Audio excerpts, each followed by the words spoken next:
पर आ रही है, जहां खरौंदी स्थित कस्तूरबा गांधी आवासीय विद्यालय में छात्राओं के बीमार पड़ने का मामला अब और भी गंभीर हो गया है। पहले 100 से ज्यादा छात्राओं की तबीयत बिगड़ने के बाद दूसरे दिन फिर 8 छात्राएं बीमार पड़ गई हैं। नाराज अभिभावकों ने स्कूल में घुसकर जमकर हंगामा किया, जिसके बाद पुलिस को हल्का बल का प्रयोग करना पड़ा। मामले की गंभीरता को देखते हुए डीसी ने मौके पर पहुंचकर जांच की और विद्यालय प्रबंधन की लापरवाही पाए जाने पर एक कर्मी को छोड़ के बाकी सभी कर्मचारियों को सेवा मुक्त कर दिया गया। फिलहाल सभी छात्राएं खतरे से बाहर हैं और पूरे मामले की जांच की जा रही है। मामला कल आया था रात्रि में, जब हम लोग मुहर्रम की तजिया वगैरह का वो कार्यक्रम चल रहा था। वैसे मैंने तुरंत एसडीओ को भेजा था वहाँ, और एसडीओ और भी कंसर्न जो ऑफिसर हैं, वीडियो सीओ, उनको हमने कहा था। तो उन लोगों ने हॉस्पिटल में भर्ती कराया भवनाथपुर में, और लगभग 77 बच्चियों को भर्ती कराया गया था, जिसे मतलब उल्टी की शिकायत हो रही थी और सर दर्द कर रहा था। आज मैं खुद यहाँ पर आया हूँ देखने के लिए। और देखिए, इस खबर पे ज्यादा जानकारी के साथ हमारे संवाददाता नीलकमल जुड़ गए हैं फोन लाइन पे। नीलकमल, 100 से ज्यादा छात्राओं की तबीयत खराब हो गई है, आखिर लापरवाही कहां हुई?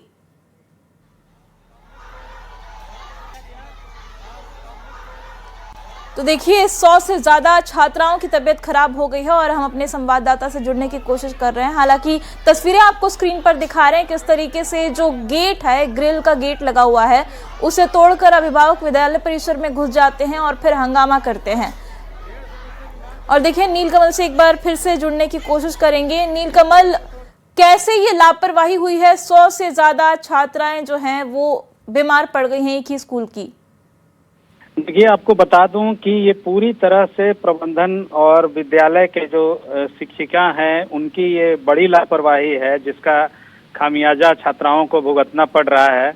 अभी आज की बात अगर हम करें तो आज 8 की संख्या में आज पुनः 8 छात्राएं फिर बीमार पड़ी थी, जिसको लेकर के कहीं न कहीं जो अभिभावक है उनका सब्र का बांध टूट गया और अचानक से वो विद्यालय परिसर में घुसते हैं, हमला कहा जाए तो विद्यालय में करते हैं, और अचानक अपना गुस्सा जो है वो जाहिर कर रहे हैं। और देख सकते हैं कि जब उनको अंदर नहीं जाने दिया जा रहा था तो ग्रिल को तोड़कर महिलाएं और इस तरह से क्या आज भी जो 8 बच्चियां बीमार पड़ी हैं वो भी फूड पॉइजनिंग की वजह से ही बीमार हुई हैं?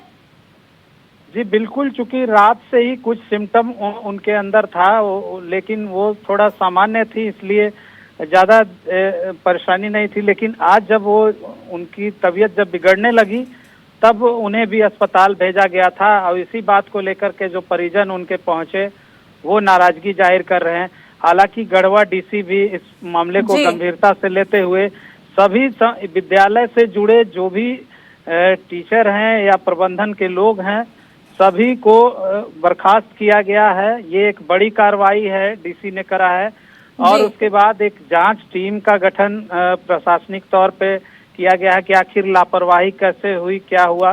पूरी जो जांच की टीम जो है वो जांच कर रही है। फिलहाल जो कल रात में जो छात्राएं भर्ती थी अस्पताल में, उनकी हालत धीरे धीरे सुधार हो रही है। जी, बहुत बहुत शुक्रिया नीलकमल आपका इस जानकारी के लिए। तो देखिए, 100 से ज्यादा छात्राएं बीमार हो गई हैं और अब इस घटना को लेकर के सवाल भी उठने लगे हैं। सवाल ये कि छात्राएं आखिर बार बार बीमार क्यों पड़ रही हैं एक ही स्कूल में, वो भी क्या कस्तूरबा विद्यालय में बच्चों की सुरक्षा भगवान भरोसे छोड़ दी गई है? ये भी सवाल अब उठने लगा है। 100 से ज्यादा छात्राओं के बीमार होने के बाद भी लापरवाही क्यों है? क्योंकि फिर से 8 बच्चियां बीमार पड़ गई हैं। जिम्मेदार पर पहले कार्रवाई क्यों नहीं हुई, ये भी सवाल है। क्या सिर्फ कर्मियों को हटाना ही काफी है या फिर बड़े अधिकारियों की भी जवाबदेही तय होगी? मासूम छात्राओं की सेहत से खिलवाड़ का जिम्मेदार आखिर कौन है? क्या राज्य के दूसरे आवासीय विद्यालय भी सुरक्षित हैं? ये सवाल भी अब उठने लगा है, क्योंकि 100 से ज्यादा बच्चियों का बीमार होना अपने आप में बड़ी खबर है। और देखिए, रिम्स के नए निदेशक डॉक्टर डी.के. सिन्हा ने बीते बुधवार को पदभार ग्रहण कर लिया है। पदभार ग्रहण करने के बाद लगातार उन्हें शुभकामनाएं भी मिल रही हैं। रिम्स के नए निदेशक डॉक्टर डी.के. रिम्स में ही डीन के पद पर कार्यरत थे, अब उन्हें निदेशक भी बना दिया गया है। डी.के. सिन्हा ने कहा कि हमारी पहली प्राथमिकता रिम्स में स्वास्थ्य व्यवस्था को दुरुस्त करने की होगी। रिम्स के अंदर गरीब मरीजों का कैसे बेहतर इलाज हो, इस पर हमारा फोकस होगा। रिम्स में सबसे पहले हम लोग मरीजों के बारे में सोचते हैं।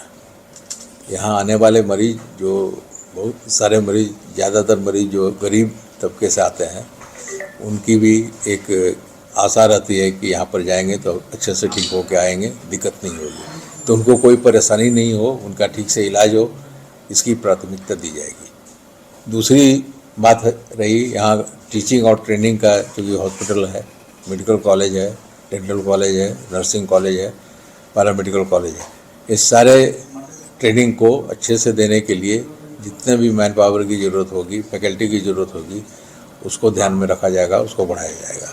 तीसरी बात जो किसी भी संस्थान के लिए लागू होती है वो है इंफ्रास्ट्रक्चर की बात। इंफ्रास्ट्रक्चर में जो भी कमी है या जो भी ज़रूरत है, उसको जल्द से जल्द एक लॉन्ग टर्म, एक शॉर्ट टर्म बेसिस पर उसको सुधार दिया जाएगा।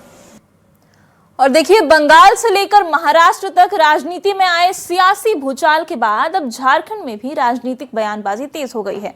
जहां एक और सत्ता पक्ष बीजेपी पर हमलावर है और सांसदों को तोड़ने का आरोप लगा रहा है, तो वहीं बीजेपी ने भी पलटवार करते हुए विपक्षी दल अपने सांसदों का जिम्मा नहीं ले पा रहा है, ये आरोप लगा दिया है और ये भी कहा है कि वो ठीकरा दूसरे के सर पे फोड़ रहे हैं। कुछ भी कर सकती है। आप चुनाव जीते हैं किसी दल पर, लोकसभा में संख्या जुटाने के लिए आप दलों को तोड़ दीजिए, सांसदों को मिला लीजिए, ताकि मनचाहा आप बिल पास करवा सकें। तो उनके पास तो कोई पॉलिटिकल एथिक्स है ही नहीं। क्या नेताओं का आना जाना लगा रहता है, और जो कह रहे हैं हमारी कोई इच्छा नहीं है कि कोई सांसद है, हमारे पास पूर्ण मेजॉरिटी है, और जब जब समय पे ज़रूरत पड़ती है मेजॉरिटी जुगाड़ लेते हैं। और ये कांग्रेस का और विपक्षी दलों का जिम्मा है कि वो अपने सांसदों को रोके। अगर उनके पार्टी की नीतियों के कारण अगर अपने ही पार्टी को पनौती मांग कर सांसद कोई आना चाहते हैं हमारे पास, तो ये हमारा काम थोड़ी है कि हाथ पकड़ के उनको रोकें। ये पहले विपक्षी दलों की ये जिम्मेवारी है। लेकिन कहीं ना कहीं ये दिखाता है कि राहुल गांधी की लीडरशिप फेल हो गई है। ये बात तो हम नहीं बता सकते, हम अंतर्यामी तो है नहीं कि यहाँ पहुँचेगी कि नहीं पहुँचेगी, लेकिन भारतीय जनता पार्टी का जो चाल चरित्र और चेहरा है वो देश के लोगों के सामने है। तो लोग सतर्क तो रहते हैं और सतर्कता बरतने में हमको नहीं लगता है कि कोई नुकसान है। और धनबाद से आपको बड़ी खबर बताते हैं, जहां के सोनाडीह ओपी से थोड़ी ही दूरी पर बदमाशों ने बीसीसीएल कर्मी को गोली मार दी है। घटना सोनाडीह ओपी से महज कुछ कदम की दूरी पर हुई। बदमाशों ने रात में ड्यूटी कर रहे पंप ऑपरेटर को केबल चोरी के दौरान गोली मारकर घायल कर दिया। जानकारी के मुताबिक शुक्रवार की देर रात करीब 1 से 1:30 बजे आधा दर्जन बदमाश सबमर्सिबल पंप से केबल चोरी कर रहे थे और इसी दौरान ड्यूटी पर तैनात बीसीसीएल कर्मी उमेश रविदास ने चोरी का विरोध किया। विरोध करने पर अपराधियों ने उन पर गोली चला दी। गोली उमेश रविदास के दाएं पैर में लगी और आर पार हो गई। घटना के बाद बदमाश मौके से फरार हो गए। घायल को बेहतर इलाज के लिए सेंट्रल हॉस्पिटल में रेफर कर दिया गया है। से प्रशासन बेलगाम है, मतलब ही नहीं है घटना क्या घट रही है, कहाँ घटना घटने वाला है। आप सोचिए, थाना के हम लगा कि 10-15 मिनट दूरी पर इतनी बड़ी घटना का अंजाम देना, ये सबके लिए चुनौती है। थाना के लिए चुनौती है ही, लोगों के लिए चुनौती है। इतना इस रोड में लोग इतना आना जाना है, भीड़ भाड़ रोड है, और यहाँ पर केबल काटने के चक्कर में चोर आए और केबल काटने में लोग विरोध किया। जो ऑपरेटर है उसको गोली मार दिया। और अगली खबर बोकारो से है, जहां शराब के नशे में युवक ने मामूली विवाद में अपने पिता की हत्या कर दी है। युवक ने टांगी से अपने पिता पर ताबड़तोड़ वार कर दिया, जिससे गंभीर चोट लगने से पिता की मौके पर ही मौत हो गई। घटना के बाद पूरे गांव में सनसनी फैल गई। वहीं घटना की सूचना मिलने पर मौके पर पहुंची पुलिस ने आरोपी बेटे को गिरफ्तार कर लिया और मामले की जांच में जुट गई है। एक पुत्र अर्जुन करमाली जिसका उम्र 30 वर्ष, अपने पिता जयलाल करमाली जिसका उम्र 65 वर्ष है की कुल्हाड़ी से मारकर निर्मम हत्या कर दी गई है। अभियुक्त को गिरफ्तार कर न्यायिक हिरासत में भेज दिया गया है। कार्ड में अग्रेतर कार्रवाई की जा रही है। और देखिए गिरिडीह से बड़ी खबर है जहां के पंचबा थाना इन दिनों एक बड़े विवाद में आ गया है। जिस भवन से पिछले 9 साल से थाने का संचालन हो रहा है वो जमीन अब चर्च प्रबंधन उस पर अपना दावा ठोक रहा है। इतना ही नहीं, चर्च ऑफ नॉर्थ इंडिया यानी कि CNI पंचबा पादरी क्षेत्र की समिति ने झारखंड सरकार और जिला प्रशासन को इससे संबंधित एक पत्र भी भेजा है और थाने को शिफ्ट करने और जमीन खाली करने का अल्टीमेटम दे दिया है। चर्च के इस दावे के बाद प्रशासनिक महकमे में हड़कंप मच गया है और ये पूरा मामला अब गर्मा गया है। हमारे तो मिशन की जमीन है ना, मिशन की जमीन थी और जमीन पर जो है पहले कैंप बनाने के लिए है ना दिया गया था, रक्षावाणी कैंप है ना। अब वो तो दूसरे का शिफ्ट हो गई 1 साल के लिए। उसके बाद देखते हैं वहाँ थाना है ना स्थापित हो गया। तो हम लोगों ने अभी प्राइमरी जांच की है। आज प्राइमरी जांच करने आए थे और पदाधिकारी ने निर्देश दिया है कि उस जमीन पर निकाल के है ना और किसी भी तरह जो संस्थान है, चाहे किसी भी संस्थान हो, पब्लिक काम करते हो है ना, इसका जो है ना इसके ज़मीन को किसी को लेने का अधिकार, इंक्रोचमेंट करने का अधिकार। खबर साहिबगंज से है जहां के दरला गांव से आई एक तस्वीर ने स्वास्थ्य व्यवस्था पर गंभीर सवाल खड़े कर दिए हैं। लोगों की जान बचाने के लिए संचालित सरकारी 108 एम्बुलेंस बीच रास्ते में खराब हो गई। जानकारी के मुताबिक एम्बुलेंस एक गर्भवती महिला को अस्पताल लाने के लिए दरला गाँव जा रही थी, लेकिन रास्ते में ही तकनीकी खराबी आने के कारण रुक गई। इस पूरी घटना का वीडियो सोशल मीडिया पर तेजी से वायरल हो रहा है। वहीं स्थानीय लोगों का कहना है कि एम्बुलेंस सेवा की बदहाल स्थिति कोई नहीं बता रहा है। गोवर्धन महतो को बेटा ने कोशिश कर रहा है स्टार्ट होने का। यही होता है हेमंत सोरेन का बालू। देखिए सबको हम लोग एम्बुलेंस ठहर रहे हैं, दरला का जितने पंचायत के लड़के। और बोकारो से बड़ी खबर है, मुहर्रम के दौरान मारपीट की घटना सामने आई है। 2 युवक के साथ मारपीट की घटना सामने आई है। घटना के बाद तनाव की स्थिति पैदा हो गई। विशेष समुदाय के युवती से कहासुनी हो गई। युवती से छेड़खानी का संदेह हुआ और इसके बाद ये मारपीट की घटना हुई। पुलिस पर युवकों को भगाने का आरोप है। छावनी में पूरा गांव जो है वो तब्दील हो गया है। नारायणपुर थाना क्षेत्र का ये मामला है जहां ये हंगामा देखने को मिला। पैक नारायणपुर थाना अंतर्गत हरलाडी गांव के संतोष तुरी एवं विक्की कुमार नामक लड़के द्वारा एक बालिका पर छींटाकसी के मामले को लेकर उनके परिजनों और इन युवकों के बीच में थोड़ी अनबन हो गई तथा विवाद उत्पन्न हो गया। इसकी सूचना पाकर पुलिस के द्वारा दोनों पक्षों पर घटनास्थल पहुंचे, दोनों पक्षों से बातचीत कर मामले को सुलझा लिया। दोनों पक्ष आपसी सहमति से इस विवाद को शांत करने पर राजी हो गए हैं। और देखिए रांची में आज मुहर्रम की शोभा यात्रा निकाली गई। इस शोभा यात्रा में कई अखाड़े भी शामिल हुए। इस दौरान अखाड़ों के स्वागत के लिए कई जगहों पर स्टेज भी बनाए गए थे। तो वहीं सुरक्षा के पुख्ता इंतजाम भी किए गए हैं। जिला पुलिस बलों के साथ RAF के जवान भी पूरी तरीके से मुस्तैद हैं।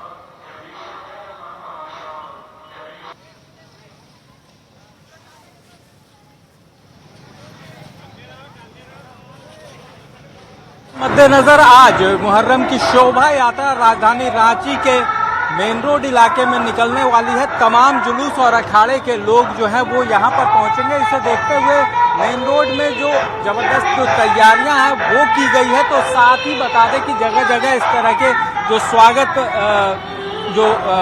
गेट हैं वो लगाए गए हैं। वहीं दूसरी तरफ अगर प्रशासन की बात करें तो सुरक्षा के मद्देनजर भी पुख्ता इंतजाम किए गए हैं। रैफ की टुकड़ियां भी तैनात है। देख सकते हैं मेन रोड में इस वक्त जो रैफ के जवान हैं वो पूरी तरह से मुस्तैदी से जुटे हुए हैं ताकि किसी भी आपात स्थिति से वो निपट सके।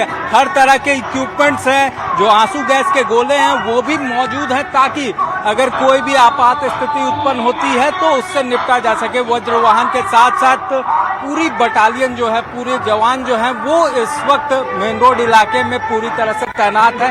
इसके साथ ही कहा जाए तो पुलिस बलों के जवान भी जो हैं वो यहाँ पर कार्यरत हैं और ड्यूटी पर मुस्तैद है ताकि शहर में शांति से और सौहार्दपूर्ण वातावरण में मुहर्रम का त्यौहार मनाया जा सके और किसी को भी कोई परेशानी न हो।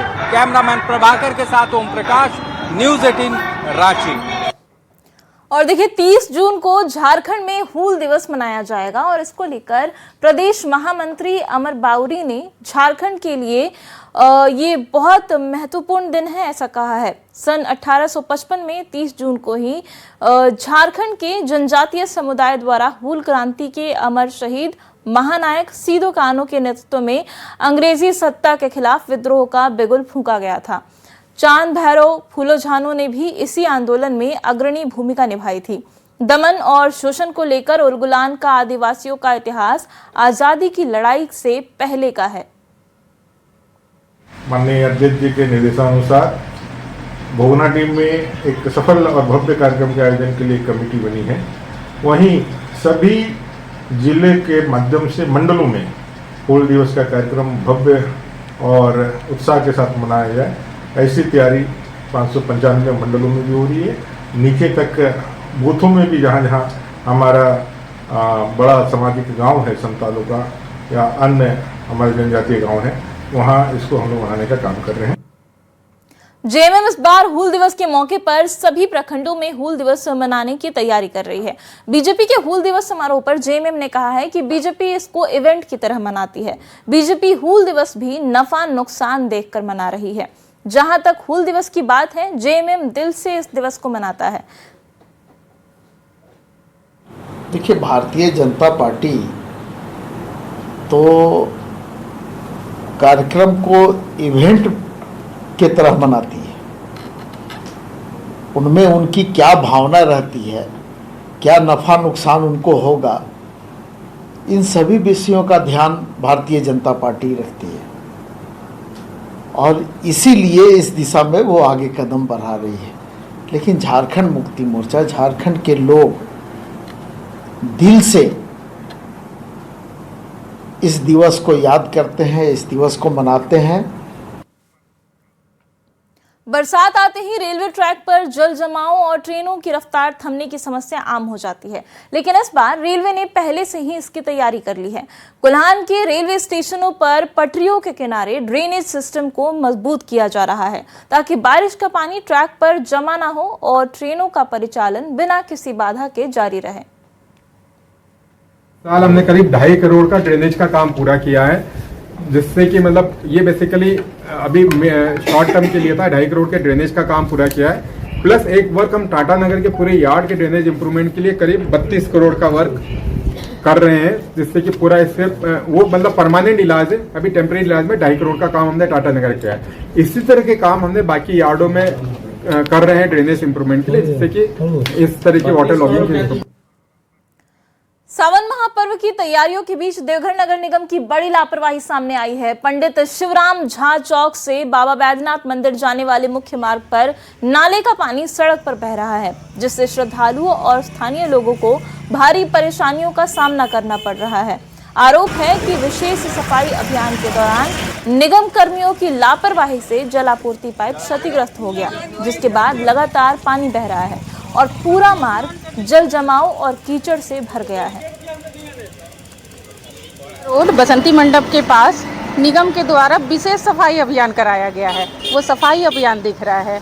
निगम की ये पॉलिसी बन चुकी है कि सफाई जब कुछ विशेष कराना है, जैसे अभी सावन है, तो वो जेसीबी लगा के नाला का वो स्लैब हटा के उससे काम कराते हैं, मैनुअल काम नहीं कराते हैं। जबकि निगम के ही द्वारा पानी का पाइप नाला के साइड में लगा हुआ है। देवघर का स्थिति बहुत बुरा है। देख रहे हैं कि मंदिर के एकदम पास में हम लोग रुके हुए, नाला बह रहा है, हम लोग जाने में बहुत कठिनाई हो रहा है। कोई व्यवस्था यहाँ नहीं प्रशासन का यहाँ। तो मतलब इसमें जा रहा आर पार कैसे हो रहा है? अगर होना होता तो हम लोग तो वेट कर रहे हैं कि कोई गाड़ी आएगा, हवा है तो उससे जाएंगे। ये पैर ऊंचे करके, पैंट ऊंचे करके चलना पड़ता है। गंगा में स्नान करिए के यहाँ पे गटर का पानी काट के महादेव के दर्शन करने जाना है। मतलब नल्ले का पानी पूरा बह रहा रास्ता? हाँ, नल्ले का पानी पूरा बह रहा है। रांची जिले में राष्ट्रीय पल्स पोलियो अभियान 2026 का आयोजन किया गया है। अभियान की सफल तैयारी को लेकर 5 लाख से ज्यादा बच्चों को पोलियो की जीवन रक्षक खुराक पिलाने का लक्ष्य निर्धारित किया गया है। इसके लिए जिले भर में 3893 टीकाकरण बूथ बनाए गए हैं। Civil surgeon doctor Prabhat Kumar ने लोगों से अपील की कि बच्चों को पोलियो ड्रॉप जरूर पिलाएं। खबर हजारीबाग से है, जहां ऐतिहासिक उकनी तालाब अब गंभीर पर्यावरणीय संकट से जूझ रहा है। तालाब का पानी प्रदूषित होने से मछलियों, कछुओं और अन्य जल जीवों की मौत की खबर ने प्रशासन की चिंता बढ़ा दी है। शिकायत मिलने के बाद जिला प्रशासन, प्रदूषण नियंत्रण बोर्ड और नगर निगम की संयुक्त टीम ने मौके पर पहुंचकर जांच शुरू कर दी है। स्थानीय लोगों का आरोप है कि तालाब में कूड़ा, मवेशियों का अवशिष्ट और सिंघाड़ा की खेती में इस्तेमाल हो रहे केमिकल से ये जल प्रदूषण बढ़ गया है। अब प्रशासन ने जांच के साथ साथ सफाई अभियान और अतिक्रमण पर कार्रवाई का भी भरोसा दिया है।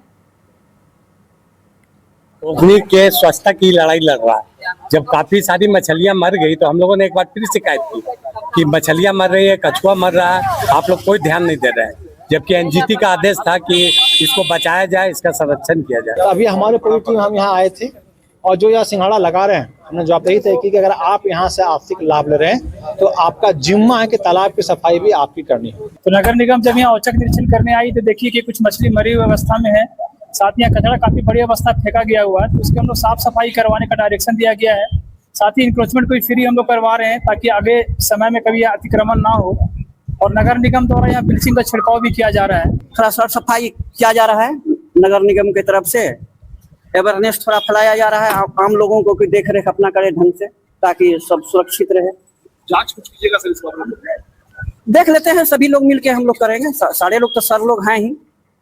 रांची में बीजेपी किसान मोर्चा ने प्राकृतिक खेती कार्यशाला का आयोजन किया है। बीजेपी के प्रदेश महामंत्री अमर कुमार बावरी मुख्य अतिथि के तौर पर इस कार्यशाला में शामिल हुए। कार्यक्रम को संबोधित करते हुए उन्होंने कहा कि आज पूरा विश्व भारत की खेती तकनीक, संस्कृति, खान पान को अपना रहा है, जिसका पूरा श्रेय हमारे किसान भाइयों को जाता है। उन्होंने कहा कि किसानों के उत्थान के लिए भारत सरकार की तरफ से कई पहल किए जा रहे हैं, जिसका फायदा किसानों को उठाना चाहिए। नरेंद्र भाई मोदी जी की प्रेरणा से द मिलेट, जिसको हम आज दुनिया में वापस उसके महत्व को समझ रहे हैं और उसको इस्तेमाल करने के लिए आग्रह कर रहे हैं। यह ऐसा ही है कि पहले बार हमारे पास था, दुनिया ने बताया कि इसको हटाओ, इसको लो, फिर हम सब लोग उसको लेना प्रारंभ करते हैं। और अब बात करते हैं केंद्र सरकार की अपना घर योजना की। बैरागोड़ा से लेकर रांची के बीच करोड़ों की लागत से 65 ड्राइवर रेस्ट सेंटर बनाए गए हैं, लेकिन आज भी उन पर ताले लटके हुए हैं। उधर टोल टैक्स की वसूली लगातार जारी है। इधर ट्रक ड्राइवर हाईवे किनारे, ट्रकों के नीचे और केबिन में रात गुजारने को मजबूर हैं, जिसे देखकर सवाल उठता है कि जब सुविधा देनी ही नहीं थी तो करोड़ों रुपए के खर्च क्यों किए गए। आखिर ड्राइवरों की सुरक्षा की जिम्मेदारी किसकी है, ये रिपोर्ट देखिए। करोड़ों खर्च फिर भी ड्राइवर बेघर, अपना घर योजना पर लटके ताले, हाईवे किनारे रात काटने को मजबूर ड्राइवर। ये पिकनिक नहीं, मजबूरी की तस्वीर है। बड़ा सवाल, NHAI लापरवाह या सिस्टम नाकाम।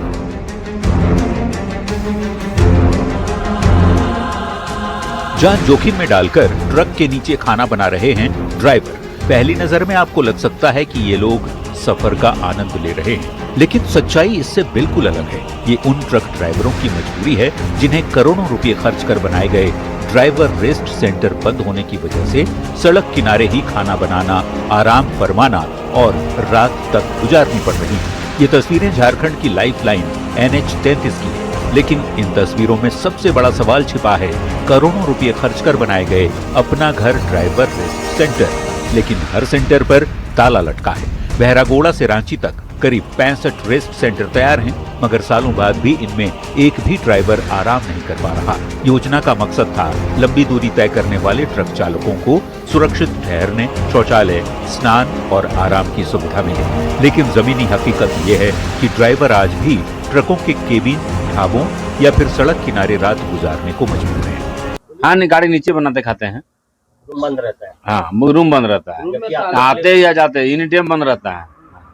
अब लगभग जब से रोड बना तब से बंद ही है। ये योजना अच्छा था, मगर योजना का यूज हुए तब तो सवाल सिर्फ सुविधा का नहीं, सवाल जान का है, क्योंकि दूसरे राज्यों से आने वाले हजारों ट्रक ड्राइवर मजबूरी में हाईवे किनारे ट्रक खड़े कर आराम करते हैं। यही वजह है कि कई बार पीछे से आने वाले वाहन खड़े ट्रकों से टकरा जाते हैं और बड़े हादसे भी हो जाते हैं। अब इस मुद्दे ने कानूनी मोड़ भी ले लिया है। ट्रक ट्रेलर संगठन ने केंद्रीय मंत्री से रेस्ट सेंटर जल्द शुरू कराने की मांग की। 68 रेस्ट हाउस बने हुए हैं और वहाँ ड्राइवर को गाड़ी खड़ा करना पर सब रेस्ट हाउस पे इन्होंने ताला लगाया हुआ, वहाँ कोई बंदोबस्त नहीं है, वहाँ पानी का एक घड़ा तक नहीं रखा गया है।